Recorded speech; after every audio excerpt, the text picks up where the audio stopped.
Hello বন্ধুরা, আমার নতুন একটি ব্লগে তোমাদের সবাইকে স্বাগত। তো আমরা আমাদের আগের ব্লগে শেয়ার করেছিলাম আমরা কিভাবে মহাকুম্ভ যেতে গিয়ে এই বড় ট্রাফিক জ্যামে ফেসে একদিন পুরো এই জ্যামে কাটিয়েছি। এরপর আসি মহাকুম্ভের সেই অমৃত স্নানের ব্যাপারে।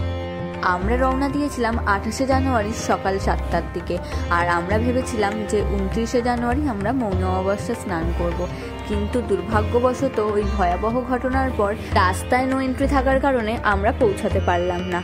আমরা এখানে পৌঁছেছি 29 তারিখ রাত্রি 12টা নাগাদ, আর আমরা এখানে কোনো রকম হোটেল বা রুম না নিয়েই সোজা একটা পেট্রোল পাম্পে গাড়িটা পার্কিং করেই চলে আসলাম অমৃত স্নানের উদ্দেশ্যে। কারণ রাস্তায় এতক্ষণ জ্যামে আটকে থাকার পর আমরা বুঝতে পারলাম যে ফেরার পথটাও খুব একটা সহজ হবে না।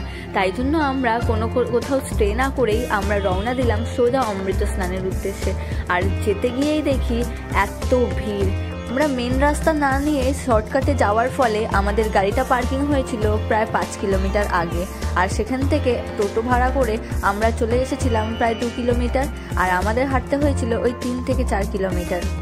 আগের দিন এত বড় ঘটনার পরও ভেবেছিলাম আজকে হয়তো ভিড়টা একটু কম হলেও হতে পারে, কিন্তু গিয়ে তো অবাক।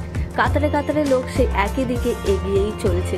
আমরা তো খুব ভয়েই যাচ্ছিলাম যে ওখানকার পরিস্থিতি কি হবে আমরা জানি না। আমার ভিডিওটা শুধুমাত্র আমরা কিভাবে গেলাম আর কি এক্সপিরিয়েন্স করলাম সেটার জন্যই। আমরা গিয়ে কি দেখলাম সেটাই তোমাদের সাথে শেয়ার করার জন্যই এই ভিডিওটা করা। আর দূর থেকে দেখতেই পাচ্ছ কত কাতারে কাতারে মানুষ একই দিকে এগিয়ে চলছে। কোন দিকে যাব কিছুই বুঝতে পারছি না। একতা কোনো পুলিশ আঙ্কেলকে জিজ্ঞাসা করেই আমরা আমাদের গন্তব্যের দিকে এগিয়ে চলছিলাম। আর এই যে এগুলো দেখতে পাচ্ছ এগুলো এক একজন সাধুর আখাড়া।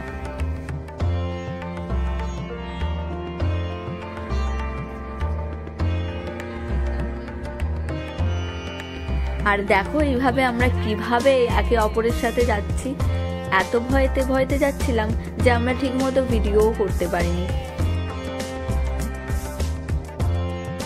আর টেম্পারেচারের কথা বলাই বাহুল্য। তখন আমি টেম্পারেচার দেখলাম 12 ডিগ্রি। দেখছো রীতিমতো মুখ দিয়ে ধোঁয়া বেরোচ্ছে, এত ঠান্ডা। উদ্দেশ্য ছিল এই 144 বছর পর আসা এই মহাকুম্ভে কোনো মতে একটা ডুবকি লাগানো।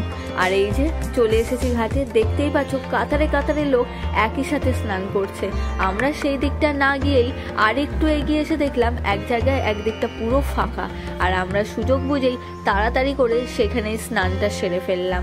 আর দেখতে পাচ্ছ চারিদিকে হঠাৎ করে কিরকম কুয়াশা নেমে। আমরা কিন্তু যখন আসছিলাম দেখতেই পেয়েছিলে, কিন্তু তখন এরকম কুয়াশা ছিল না। কিন্তু হঠাৎ করে এখন এত কুয়াশা নেমে গেল যে এপার থেকে ওপারের মানুষদেরই আর দেখা যাচ্ছে না। আমরা তো কিছুটা ভয়ই পেয়ে গেলাম। তারপরে এই সুযোগেই তাড়াতাড়ি সবাই যা স্নান করেই আমরা চলে আসলাম বাড়ির পথে। আর এখানে তো পুরো হিহি করে কাঁপছিলাম, কারণ জলটায় হাত দিলেই যেন ছ্যাঁকা দিচ্ছিল, এইরকম একটা ঠান্ডা, একদম বরফ জল। হিহি করে কাঁপতেই আমরা তাড়াতাড়ি চলে গেলাম আমাদের গাড়ির দিকে। কিন্তু যাব কি করে? দেখতেই পাচ্ছ এত কুয়াশা, হাতড়ে গেলেও রাস্তা খুঁজে পাবো না, এইরকম একটা ব্যাপার। আর সত্যিই তো রাস্তা খুঁজেই পাচ্ছিলাম না। দেখতে পাচ্ছ সামনে তো কিচ্ছু দেখা যাচ্ছে না। অগত্যা সেই আবার পুলিশ আঙ্কেলকে জিজ্ঞাসা করেই আমরা আমাদের রাস্তার দিকে এগিয়ে চললাম। আর যাওয়ার পথে দেখতে পাচ্ছি ভিড় আরো বাড়ছে। আমরা যখন স্নান করেছি মানে এই সময়টা হলো ওই রাত্রি 2:30 নাগাদ, তখনই এত ভিড়। তাহলে সকাল যখন অমৃত স্নান ব্রহ্ম মুহূর্তে 4টের সময় হবে তখন ভাবো কতটা ভিড় হবে। এই জন্য আমরা আর রিস্ক নিইনি সকালবেলার জন্য।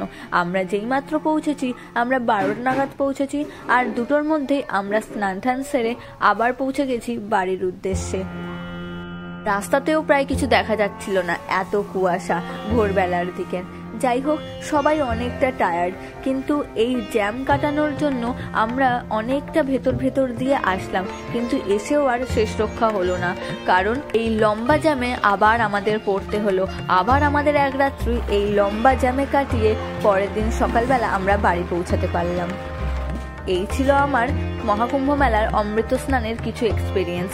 তোমাদের কেমন লাগলো আমার এই ভিডিও? ভালো